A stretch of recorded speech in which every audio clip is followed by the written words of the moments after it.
one of the guys I watch on YouTube. He's the he does the Hoax Busters call, and I just to give him a shout out and compliment him on one of his videos. And one of them, the one I saw, I've seen a couple of them, but the one that I really liked was there's one where he takes apart some of the nuclear test footage and shows how phony it is. Anyone with eyes could see that, you know, on 1950s and 60s TV, you know, and even in the 70s, you could be fooled by some of that nuclear test footage that was done in the 50s and the 60s. You know, like you said in the video, it's well known that they used a place in Laurel Canyon, California, outside Hollywood, and they employed Hollywood directors and special effects guys to do those videos. It's pretty funny.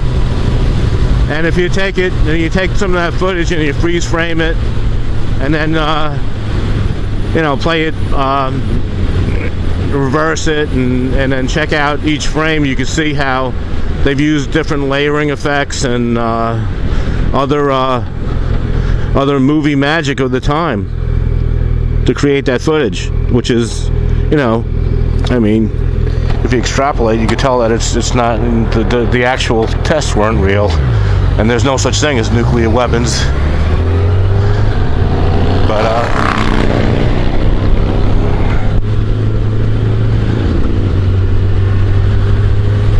yeah,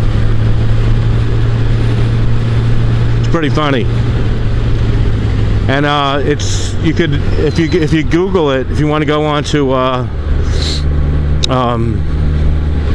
if you want to go to let me go this way, no matter which way I go, onto YouTube and then Google it, or I mean just, you know, do a search for it on YouTube. It's just put in nuclear weapons don't exist, and it's a short video, 2 minutes and 43 seconds, where it shows a mushroom cloud with a clown face in it. And I highly recommend it, you know, to check that out. And I'm gonna try to post this on my channel, and I'll give Chris Kendall, who's a guy out of Lawton, Oklahoma, that did that video. You know, I'm not trying to make money. I'm just trying to, you know, get truth out there. And it seems that a lot of that film footage, you know, just wasn't true. I mean, or all of it, really.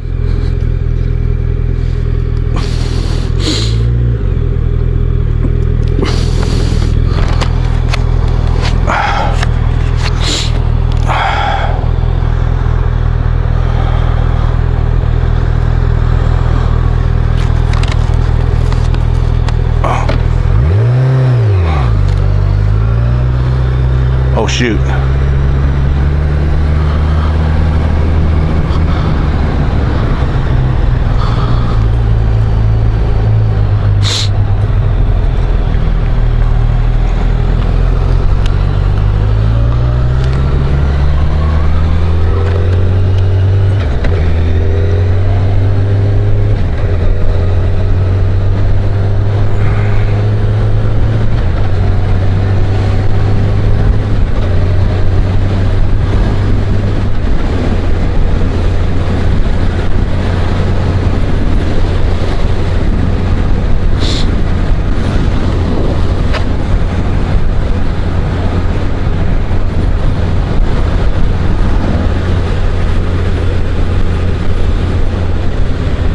So anyway, we got into a nice conversation.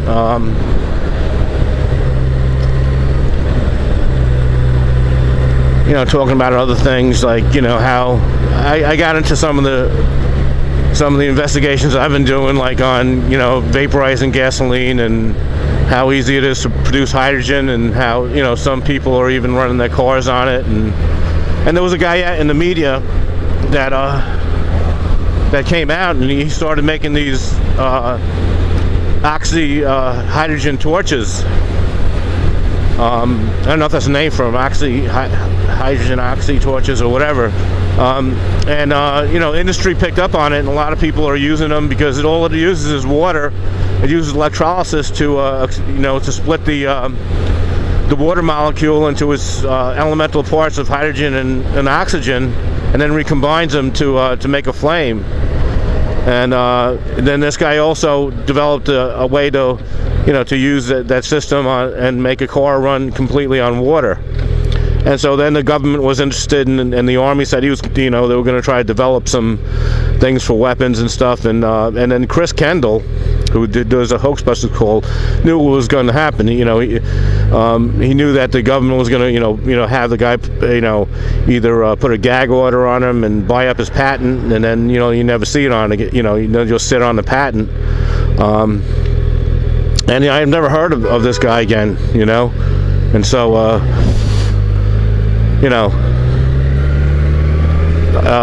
He's probably right.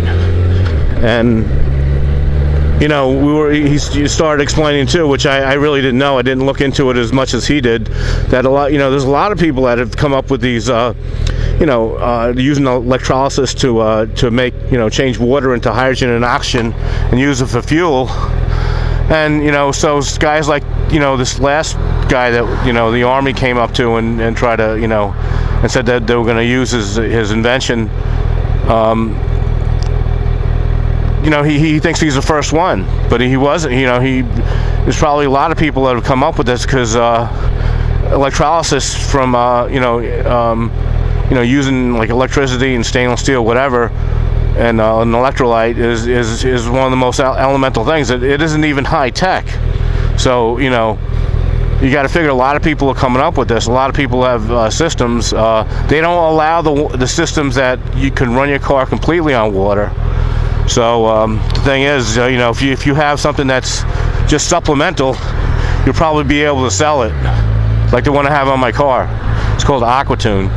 And even the inventor of the Aquatune, I've talked to him, and over the phone he said, yeah, I've run a car completely on water a long time ago. It's just that you'll never be able to bring it to market. They'll never let you, and that's the way it goes. So that was interesting. Yeah, I'm gonna try to get a hold of him again and see if I could get on his podcast and have a conversation. I think it's important. I just tell people the truth. I don't care. I'm not really afraid. People probably get afraid, when subjects, big, I guess, important things like that they, that are, world changing, and would step on the toes of some of the powers that be, come along there. They don't have anything to do with it because they're afraid for their lives. I mean, I think the truth is more important than that. So I would just encourage people out there that whatever the truth is, all good people, and beings right up to God approve of any form of truth. So, I've proven it by the the system that I got. I know I've over doubled my mileage on my car. I've done some gasoline vaporization of a lawnmower engine. I know that people use that on cars, where they just use the vapor from the gasoline and run motors, which is another genie they want to keep in a bottle. You wouldn't even need a catalytic converter once you use gasoline vapor because everything burns. Vapor, as small as like 5 microns totally burns.